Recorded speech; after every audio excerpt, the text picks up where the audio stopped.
Alright, welcome back to R-TAC and Daughters, and Dr. R-TAC here, and I have just completed a mental evaluation of this Trump Punisher AR lower here from Anderson, and I can tell you that it is fit to serve for many decades ahead.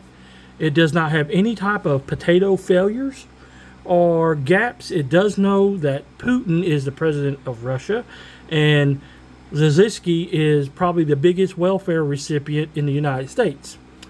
He resides in the Ukraine. Now, people, the Ukraine's not getting cash. They're getting hardware and training. It's not the same.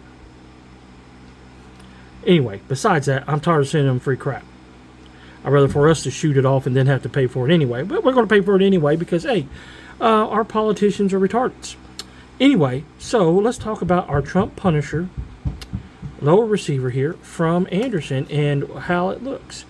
So, of course, we got our race horse here, our Anderson pony. Hashtag Project 34 lower part 1. And we'll go around here. So we got us a chrome silver. So make sure chrome silver and satin stainless on this gun. Why didn't you use gold? I've already built a gold gun. I don't have a silver one.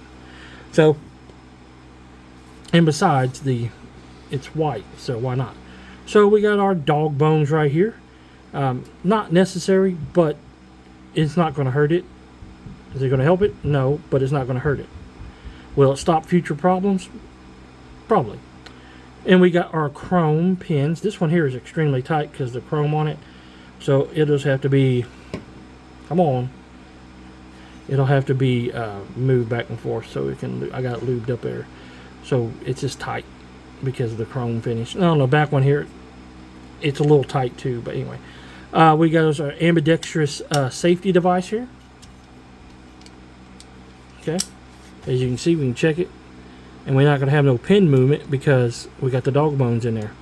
And they're silver, of course. So I'm going to go to fire and we're going to do a function test right here. There's our bolt stop, bolt release. So we're going to go ahead and pull the trigger. Alright. Keep your finger and the trigger pulled. Lock it back.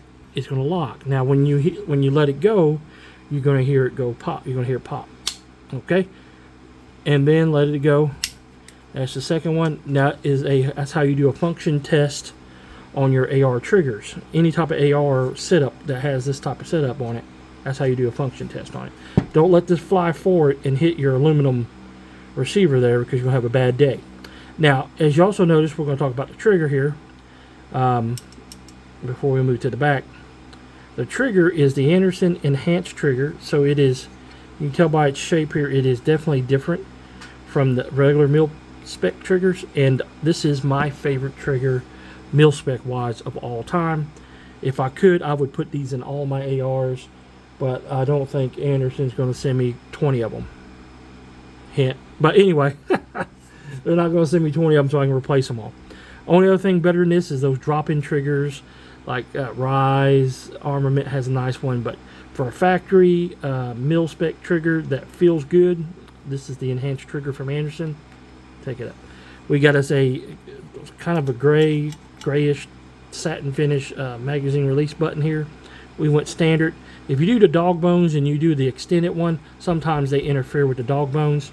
Not necessary on this. And then let's talk about the elephant in the room. Why does this have a back doodadder on it? Well, this is a pinky teeny rail adapter with a QT spot right here. So I can't use my favorite double loop end plate, but I can use this. So this just screws on in there. You got this. You can't see it right now, but you got a wait a minute. I turn the light on. Can you see it now? Hold it just right there. Allen head to help screw it in and lock it in. You do not have to have the and it will not work with the buffer tube retainer spring in here. Well, why you got that on there, Rick? Well, I got a folding brace adapter, or folding brace that I'm going to stick on here for Picatinny rail. Obviously, I don't have it with me right now, or I would be putting it on. or been already on. So I'm going to put that on there. Why are you going to do that? How are you going to operate this gun? Well, this is going to be a 22 blowback. Basically, I'm going to get my CMG 22 kit and put it in the upper when we put the upper together. And so I don't have to have all that. And then I can fold it and shoot it like a, because it's going to have a 16-inch barrel. You've already seen that before. So anyway, the lower is good to go now. We just got to work on that. That'll work its way in over time. And then we'll put the 22 conversion kit in it. Build the upper. There's a couple things on the upper I want to show you. And then our Trump 34 lower receiver will be good to go and ready to go online sometime in the first or second week of August. Definitely by the end of August, videos will be out on it. So stay tuned for part 2 of the upper. This is part 1 of the upper Project 34. It's got a good mental bill of health. It's not a potato Joe. So we're ready to go. Thanks for watching. Please like, share, and subscribe to the channel.